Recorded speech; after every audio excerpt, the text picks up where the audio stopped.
C'est l'heure du face-à-face entre David Revaud-Dallon du JDD et Bruno Jeudi de Paris Match. Bonjour messieurs. Bonjour Roselyne. Donald Trump déchire l'accord sur le nucléaire iranien.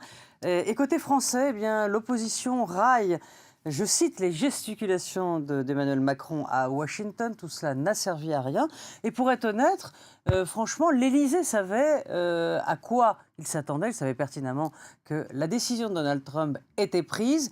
Mais c'est vrai que l'opposition se sert de cela pour donner quelques coups de poignard. L'Élysée a espéré jusqu'au bout que ce soit une sortie en douceur, pas une sortie unilatérale comme le fait Donald Trump. D'où les efforts du président Emmanuel Macron aux États-Unis lorsqu'il a fait son déplacement, où il a essayé de convaincre Trump de ne pas déchirer purement et simplement l'accord. Et en fait, c'est ce qu'il a fait. Il a espéré, et les Européens en tête ont espéré que ce serait avec peu d'espoir quand même. Une sortie en douceur. Non mais regardez sur l'accord de Paris, ça a été. Mais l'accord de Paris, c'est autre chose. Oui, mais je veux dire, c'était des promesses de campagne. Donc l'accord de Paris, c'est autre chose. On a compris que Donald Trump respectait sa parole de campagne. En vain. C'est vrai que ça interroge sur cette diplomatie cajoleuse qui finalement n'a servi à rien du tout. Là-dessus, je suis d'accord avec vous. Il y a un peu de mauvaise foi de l'opposition, mais c'est de bonne guerre. Le président a tellement mis en scène cette relation de proximité avec Donald Trump.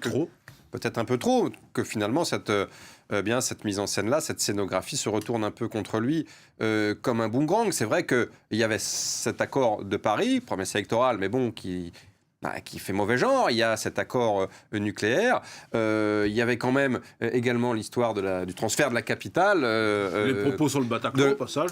Le transfert de l'ambassade de Tel Aviv à Jérusalem. Et bien sûr, petite cerise sur le gâteau, les propos sur le Bataclan. Vous aurez remarqué que ceux qui ont réagi sont d'abord François Hollande et ses principaux ministres, davantage que M. Macron. C'était quand même, pour le coup, un peu fort de café. Donc effectivement, un peu de malhonnêteté intellectuelle de la part de l'opposition, mais c'est de bonne guerre. Et je dirais que le président Macron ne récolte ici que ce qu'il a semé, c'est-à-dire cette proximité affichée. Il n'y avait pas tellement beaucoup de solutions d'autres que de faire des efforts comme il l'a fait. Peut-être qu'il pouvait en faire un peu moins. En tous les cas, je pense que les images de trop grande proximité avec Donald Trump, à mon avis, les Français ne les ont pas aimées. Oui, c'est sûr. Et puis en plus, souvenez-vous, cette histoire-là de cajoler le président, voilà les images que nous sommes en train de c'est pas cajoler, c'est carrément l'humilier. Épouster les pellicules en l'humiliant, effectivement, c'est quand même très, très, très fort de café. C'est à la Trump. Je pense qu'Emmanuel Macron a cru que par une relation bilatérale, personnelle, un petit peu affective, il allait réussir à cadrer un petit peu le président américain. On voit qu'il n'en est rien. Oui, donc le président américain, c'est America Great Again. Et dans le fond, Emmanuel Macron a aussi, lui, un objectif, c'est remettre la France, la grandeur de la France, au centre, non pas au sens de VGE qui voulait en faire une puissance moyenne, il veut en faire une grande puissance. Il veut être un peu l'interlocuteur de tous les grands leaders du monde. En fait, il a voulu le côté Francis Bach, c'est aussi moi je parle à Trump, moi je parle à Poutine, je parle à Modi, je parle y compris, il va appeler le leader iranien aujourd'hui selon Jean-Yves Le Drian. Donc se poser en puissance intermédiaire, c'est un peu ce que veut faire Emmanuel Macron. Au fond, c'est aussi revenir un peu à ce que la diplomatie française était historiquement. Pour des raisons diverses, elle a perdu ce rôle-là. Jacques Chirac, quand il s'est opposé à George Bush au moment de la guerre en Irak, Nicolas Sarkozy avait essayé de rétablir ça, et François Hollande, on sait qu'il a pris des positions qui ont fait qu'il a coupé les ponts au moment avec la Russie de Vladimir Poutine. Donc c'est vrai qu'Emmanuel Macron essaie de reprendre, et pour l'instant, il a réussi sur le plan du dialogue. Les résultats, c'est compliqué, et c'est vrai qu'avec l'imprévisible Donald Trump, c'est vrai que c'est un peu Make France Great Again. Simplement, je trouve qu'Emmanuel Macron ne se situe pas dans la lignée du mythe de la diplomatie française, vous savez, qu'on qualifie traditionnellement de gaulo-mitterrandienne. Oui, mais elle veut quelqu'un me faisait remarquer d'ailleurs que ça voulait rien dire. C'est une invention du Védrine. C'est vrai. Parce que Mitterrand n'était pas gaulliste et non, effectivement. Il était pro-américain. Si vous voulez, vous avez raison, c'est pour ça que je parlais de mythe, bien sûr, mais il y a l'idée d'une image de la France respectée à l'étranger, et notamment pour ses traditions, pour son respect des droits de l'homme, etc. etc. En réalité, Macron, il n'est pas du tout là-dedans. Il est très pragmatique. Il est très, comme il est sur le terrain intérieur, il est très manager, très business. Il veut installer la France au centre d'une forme de mondialisation qui est à la fois diplomatique et économique. Ça veut dire la Chine, ça veut dire l'Inde, ça veut dire les États-Unis, ça veut dire une place retrouvée au Proche-Orient, parce qu'il ne faut pas se mentir, on pèse quand même très peu dans toutes les crises du Proche-Orient, qu'il s'agisse de la Syrie, de l'Iran ou du problème israélo-palestinien. Peu ou pas de carte. Voilà, c'est son ambition. Est-ce que ça va fonctionner ? Il est très actif, il y a beaucoup de mise en scène, beaucoup de com. Est-ce que ça va vraiment fonctionner ? Est-ce que la France, à la fin de son quinquennat, à la fin de son mandat, sera vraiment revenue dans le jeu ? Je ne suis pas certain. Ouais. Alors on va... Pour l'instant, sur la scène internationale, en termes de résultats, part peut-être sur la Libye, où il a réussi une espèce de peut-être de réconciliation des tribus là-bas, puisqu'il y a un pouvoir politique qui est en place. On voit bien que sur la scène européenne, c'est compliqué. C'est encalminé. Qu'avec Donald Trump, c'est quand même une forme d'échec. Alors, il a rétabli un peu avec Poutine. Et puis, il y a eu les frappes sur la Syrie. Enfin bon, c'est quand même pas une guerre. Hein. C'est pas non plus l'engagement de la France sur le terrain, comme ça a pu être le cas dans d'autres temps. Donc, il faudra vraiment attendre pour voir, c'est vrai que David a raison, voir si cette diplomatie un peu d'une puissance intermédiaire fonctionne à la fin du quinquennat. On vient de voir sur les images Angela Merkel. Beaucoup de journaux étrangers le voient, et aussi en Allemagne, comme le patron de l'Europe. Ouais, là encore, c'est vrai que le clan Merkel, du côté de Merkel, on met un peu le frein sur la réforme de l'Europe. Est-ce que lui peut arriver à réformer cette Union européenne qu'il appelle de ses vœux depuis quelques temps? Il y avait quand même d'énormes ambitions affichées, souvenez-vous, pendant la campagne présidentielle. D'ailleurs, il était le seul candidat. Et même les 2 premiers discours qu'il fait sur l'Europe. Il y a eu la campagne. Ensuite, il y a eu les 2 premiers discours sur l'Europe, la Sorbonne et Strasbourg. De bons discours, de longs discours très ambitieux qui affichaient vraiment des priorités de relance et puis de réforme.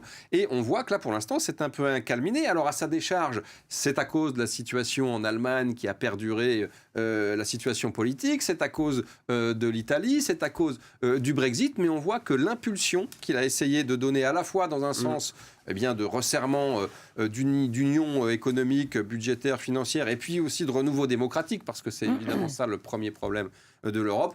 Pour l'instant, c'est un peu encalminé, c'est un peu bloqué. Les vents sont contraires en Europe pour Emmanuel Macron. C'est vrai que de fait, il est le leader, on va dire, le mieux installé actuellement, puisqu'on voit bien les difficultés, David vient de le dire, en Allemagne, en Italie, en Espagne et ailleurs, et sans parler du Brexit. Mais ce qui est certain, c'est que là, peut-être, à la faveur de la crise sur l'Iran, peut-être que là, c'est peut-être le moment ou jamais qu'une diplomatie européenne indépendante s'impose. On va bien voir s'ils arrivent à préserver cet accord. Ce sera très compliqué, mais bon, il y a peut-être une occasion de faire quelque chose pour Emmanuel Macron sur ce terrain-là. On revient en France quelques instants sur donc la réforme constitutionnelle projet de loi est en Conseil des ministres ce mercredi. Qu'y est-il dans le paquet d'intéressant? Et qu'est-ce qui fait grogner, je crois, les élus? Alors, il y a beaucoup de choses dans le paquet. D'intéressant, je ne crois pas que ça passionne les foules et que ça passionne les Français, même s'ils sont plutôt favorables. Et vous, ça vous passionne, c'est l'essentiel. Pas spécialement, mais comme journaliste politique, je m'intéresse à tous les grands dossiers. Mais comme vous, Roselyne, qui suivez de très près tous les projets de loi de ce gouvernement. Donc, la chose qui intéresse le plus les Français, c'est la réduction du nombre de parlementaires.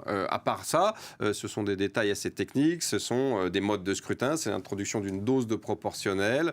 15%, 17%. La France va-t-elle s'en remettre? C'est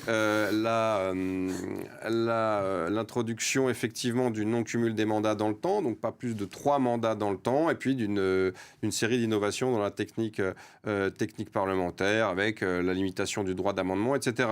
En gros, c'est une réforme, vous avez raison Roselyne, qui ne passionne pas les foules, mais sur laquelle les acteurs politiques se positionnent. D'abord la droite, et à commencer par le président du Sénat, Gérard Larcher, qui cet après-midi fera une conférence de presse pour dire tout le mal qu'il pense de cette réforme et combien lui est positionné pour défendre les parlementaires et notamment le Sénat, bien sûr. Bon, moi, je vais faire vite, comme tous les Français, enfin, comme une majorité de Français, je trouve que cette réforme est loin des préoccupations, évidemment, du quotidien.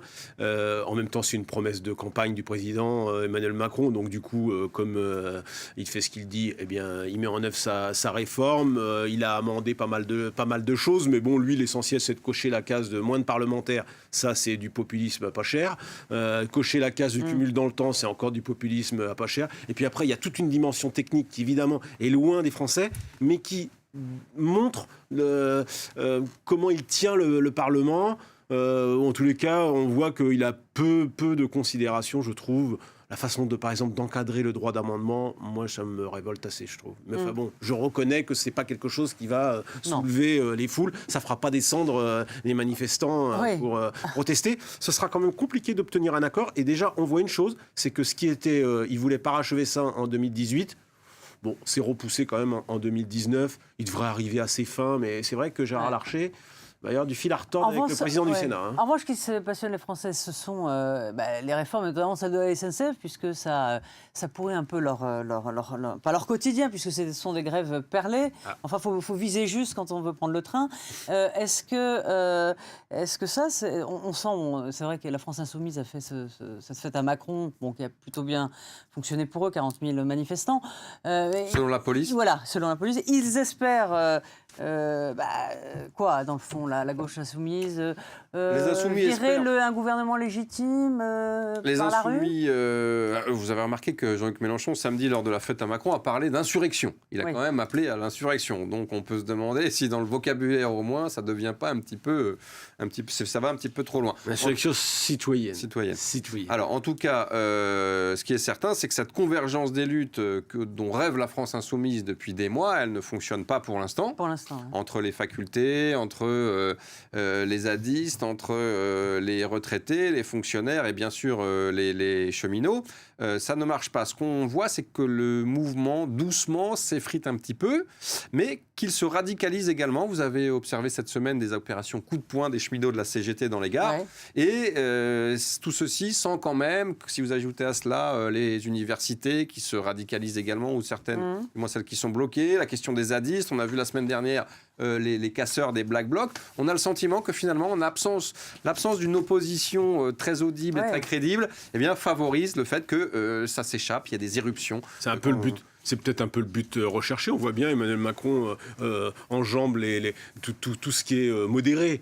Pas d'opposition modérée, pas de syndicats modérés. Donc du coup, forcément, tout ça se radicalise. Alors sa chance, c'est que pour l'instant, ils ne sont pas très nombreux. 40 000, vous disiez, c'est honorable, mais c'est quand même pas ça qui va m'empêcher de dormir. On verra le 26 mai. Il y a pour la première fois, syndicats et partis de gauche veulent se retrouver dans la rue. On verra si ça fonctionne. Enfin, globalement, pour l'instant, tout roule pour lui. Tout roule pour lui. Merci à tous les deux. Merci Roselyne. Et on se retrouve très vite. Merci.